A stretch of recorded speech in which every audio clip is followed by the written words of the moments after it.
वर्षा ऋतु चली थाए। चारिआडे सबुज सुंदर परिवेश।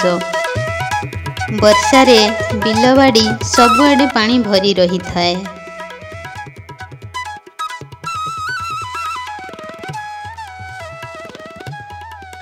जंगल रे रही थाए एक अलसुआ महाबड़ बाघ।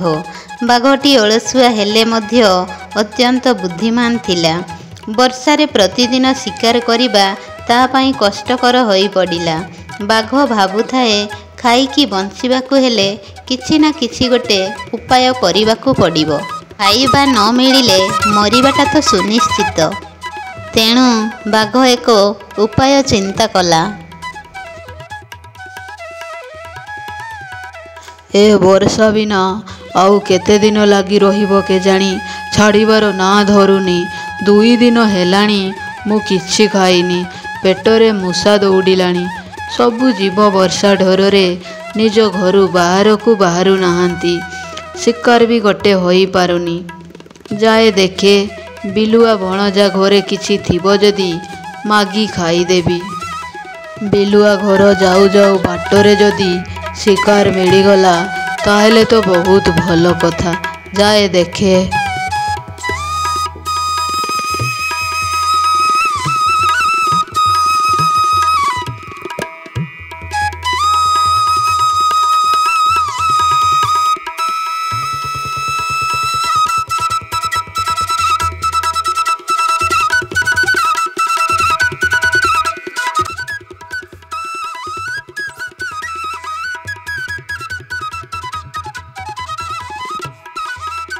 बिलु भणजा, अरे बिलु भणजा, घरे अच्छु ना कुआडे गलु? कबाट खोल, मु पारा अदा होई गलिनी। अरे मामा, तमे एठी एते वर्षारे एठी कौन करूछ? आस आस भीतर को आस।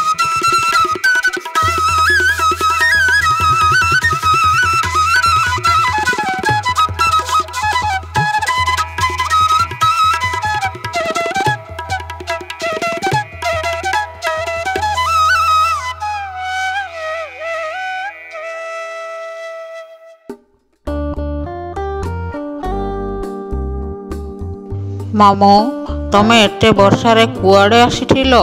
किछि काम थिला कि? मु कौन कहूतिली कि मु कालीठू किछि खाइनी। कौन अच्छी जदि दे टिकिए खाइकी बंची थाए। ए वर्षा बड़ असुविधारे पकेई देला। हौ, एइठी किछि मांस रखिछि, ताको खाई दियो देबे।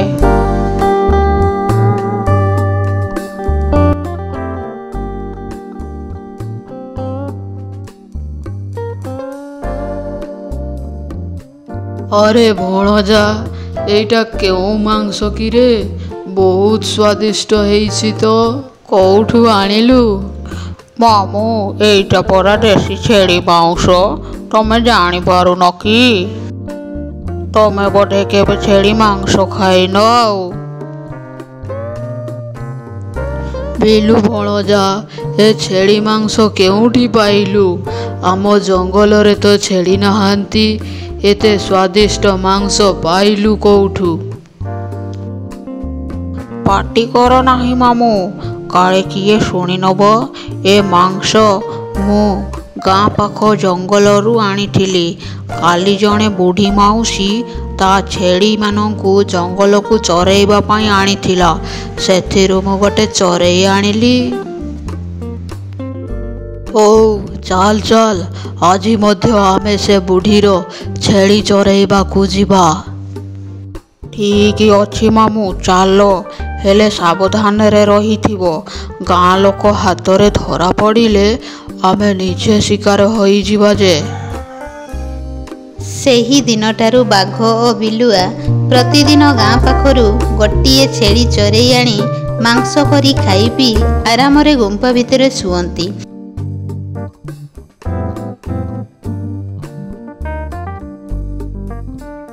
एमिति चरी करी खाइकी गोटे सप्ताह गलानी। बाघ आहुरी बेसी अलसुआ होई गला।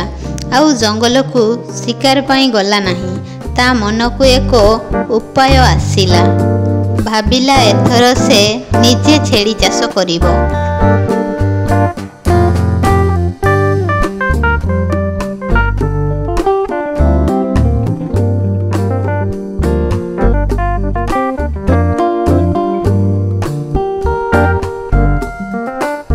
ବିଲୁ, ଆମେ ଆଉ କେତେ ଦିନ ଏମିତି ଚୋରି କରି ଖାଇବା?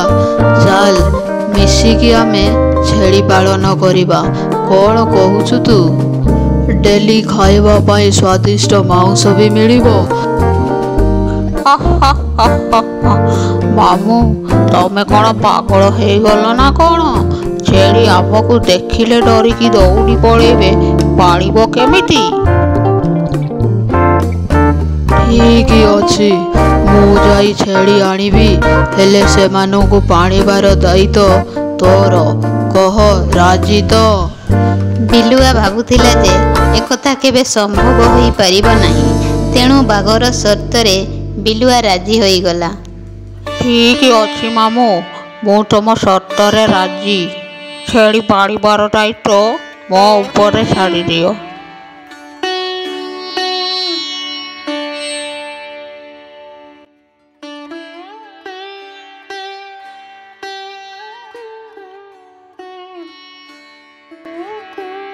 ତା ପରଦିନ ବାଘ ବାହାରିଲା ଗାଁକୁ ଛେଳି ଆଣିବାକୁ।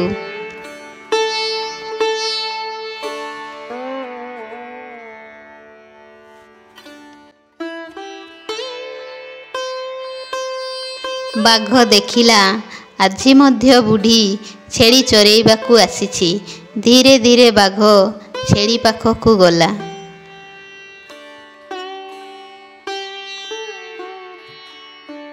ଛେଳି ରାନୀ, କେତେ ଏମିତି ବର୍ଷାରେ ସବୁଦିନ ଭିଜି ଭିଜି ଖାଉଥିବ?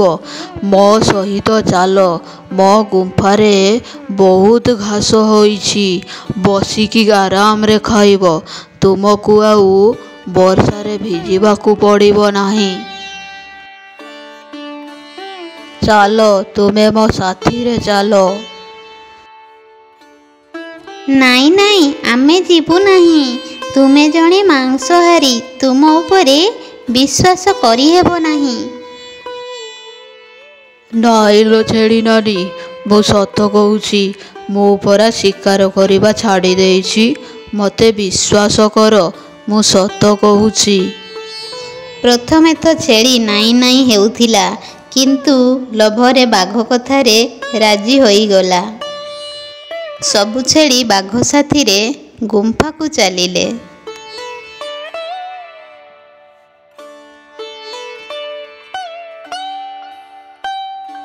ବିଲୁଆ ବାଘ ସହିତ ଛେଳିମାନଙ୍କୁ ଦେଖି ଚମକି ପଡ଼ିଲା, କାରଣ ସର୍ତ୍ତ ଅନୁସାରେ ଏବେ ବିଲୁଆକୁ ଛେଳିମାନଙ୍କର ଯତ୍ନ ନେବାକୁ ପଡ଼ିବ। ବିଲୁ, ମୁଁ ଛେଳିମାନଙ୍କୁ ନେଇ ଆସିଲି, ସେମାନଙ୍କର ରହିବା ବ୍ୟବସ୍ଥା କରେ। କେଉଁଠି ରହିବେ, କ'ଣ ଖାଇବେ, ସେ ଦାୟିତ୍ୱ ହେଉଛି ତୋର, ବୁଝିଲୁ ତ? ହଁ ମାମୁଁ, ମୁଁ ଦେଖୁଛି। ଆସ ଛେଳି ନାନୀ, ଏଇ ଭିତରକୁ ଆସ। ଆଜିଠାରୁ ଏଇଟା ତମ ଘର ଭାବିନିଅ।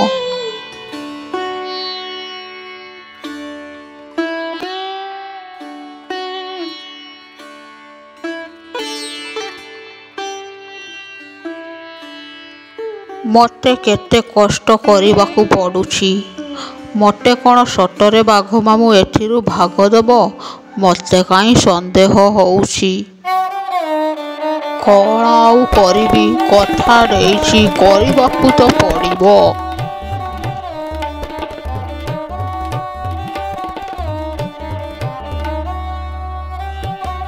ଏହିପରି କେତେ ଦିନ ବିତିଗଲା। ଛେଳି ସଂଖ୍ୟା ମଧ୍ୟ ବଢ଼ିଗଲେ। ବାଘ ଭାବିଲା ଛେଳିମାନଙ୍କୁ ଗାଁକୁ ନେଇ ବିକ୍ରି କରିବ।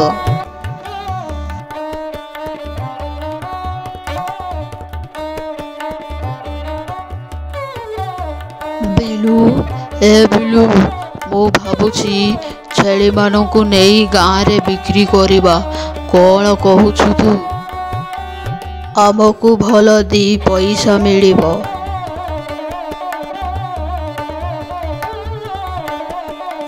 ସେ କଥା ଠିକ୍ ଯେ, ହେଲେ ବିକ୍ରି ପାଇଁ ଗାଁକୁ ଯିବ କିଏ? ଆରେ ତୁ ବ୍ୟସ୍ତ କ'ଣ ପାଇଁ ହଉଛୁ? ମୁଁ ଅଛି ନା, ମୁଁ ନେଇକି ବିକ୍ରି କରିଦେଇ ଆସିବି।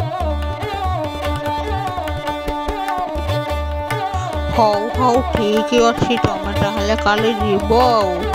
ହଉ ଚାଲ ଏବେ ଆମେ ଘରକୁ ଯିବା, ଚାଲ। ସେପଟେ ଛେଳିମାନଙ୍କୁ ବି ଦେଖିବାର ଅଛି।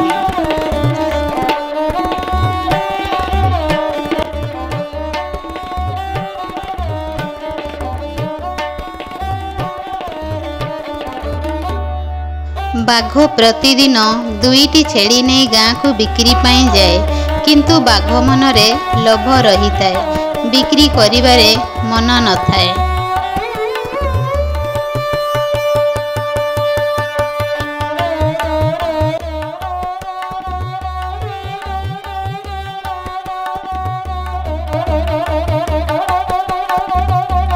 ତେଣୁ ସେ ଗାଁକୁ ଯିବା ପୂର୍ବରୁ ଗୋଟେ ଛେଳିକୁ ଖାଇଦିଏ।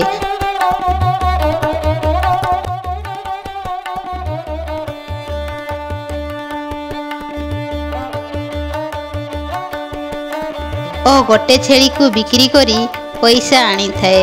ବିଲୁଆ ଧୀରେ ଧୀରେ ସନ୍ଦେହ କରିବା ଆରମ୍ଭ କଲା। ବାଘ ମାମୁଁ ତ 2ଟି ଛେଳିକୁ ନେଇ ବିକ୍ରି ପାଇଁ ଯାଇଛି, ଏତେ କମ୍ ପଇସା କେମିତି ଆଣୁଛି?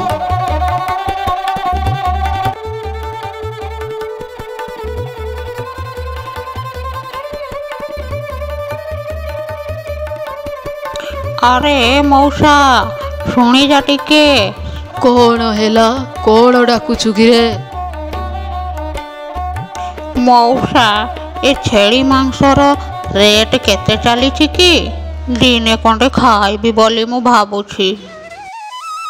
ଆରେ ଛେଳି ମାଂସର ରେଟ୍ ପୁରା ଆକାଶ ଛୁଆଁ ହେଇଗଲାଣି। ଛେଳି ମାଂସ ପୁରା 800 ଟଙ୍କା କେଜି। ଧନ୍ୟବାଦ ମଉସା, ଏବେ ତମେ ଯାଇପାର। ଯାଅ ଯାଅ ଯାଅ।